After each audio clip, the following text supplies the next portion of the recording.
Hello, welcome to Onespar Weekly presents How to Register to Vote Anywhere in the United States Right Now. Now, it may be true that voting doesn't seem like a big deal to many people right now. In fact, in 2014, the last midterm election year, only around one-third of eligible U.S. residents ended up going to the polls. I would argue that if you are an 18-plus-year-old U.S. resident who has any reasonable concerns regarding your country, state, or community, voting can be a core part of asserting your agency and evoking change. I'll save the rhetoric for another video, but for right now, if you want to take part in this year's election process, you're going to have to get started pretty soon. The good news is that if you've registered to vote before, and your registration hasn't expired, you are already set to go to your polling station on election day. But if you've never registered to vote, or your registration has expired, it's something you'll have to get out of the way first, and the point of this video is to show you how to do that. Because each state has the power to make their own election laws, many of them are quite different in how they handle registration practices and restrictions, but there are a few through lines. Number 1, you need to be a United States citizen and a resident of the jurisdiction you were voting from. Number 2, you need to be old enough. Number 3, you have to prove number 1 and number 2 to your state board of elections. That's really where the similarities end. Luckily, in most states, online voter registration has made the process as easy as providing your state-issued driver's license number and some personal details.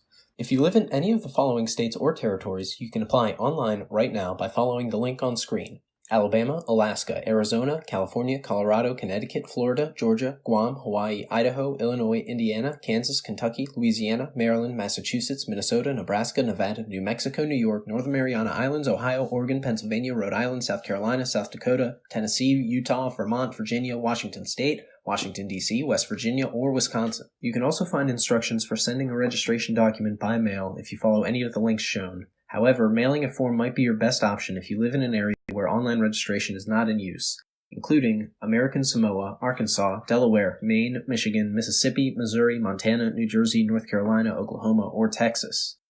Now, it's important to note that while the state of North Carolina allows you to send most of your registration application by email, it is not a good idea to do so. For one thing, you'll have to mail or deliver in person a handwritten signature anyways. The North Carolina Elections Board will not consider an electronic signature of any kind to be valid. And for another thing, sending personal information by email is just a very bad idea in general. This isn't a data security video, but if you're curious to know why, type sending personal information by email into your search bar. In any of the areas above, it is also possible to register to vote in person, but in most cases this is the worst option because it requires a trip to your local Department of Motor Vehicles. If you live in Puerto Rico, you have to find your municipal permanent registration board, or if you live in the U.S. Virgin Islands, your election system of the Virgin Islands office. Fill out a registration form and submit the required documents. More information can be found in the links on the screen. For the final 4 states, as well as Minnesota, which I've mentioned before, you don't have to register to vote ahead of time at all. For residents of Minnesota, Iowa, New Hampshire, North Dakota, and Wyoming, you can bring required documents to the polls on election day and vote on the same day. You can still send a registration form ahead of time by mail in each of the 5 states except North Dakota, where there is no advanced registration system at all. So that pretty much covers the basics of how to go about registering to vote no matter which part of the United States you live in. But there is still one important registration-related topic to discuss quickly. Most state board of elections offices require certain information to register a person to vote. You need to be a United States citizen and a resident of the jurisdiction you're voting from. You need to be old enough. You have to prove number 1 and number 2 to your state board of elections.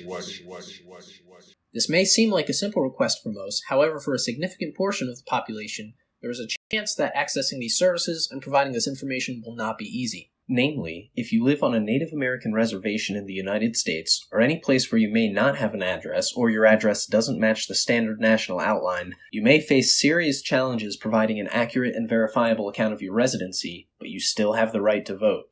In Mississippi, you may submit a drawn map indicating your residence for the means of determining your voting precinct. Check the link for your state or contact your state board of elections to find out which steps you can take.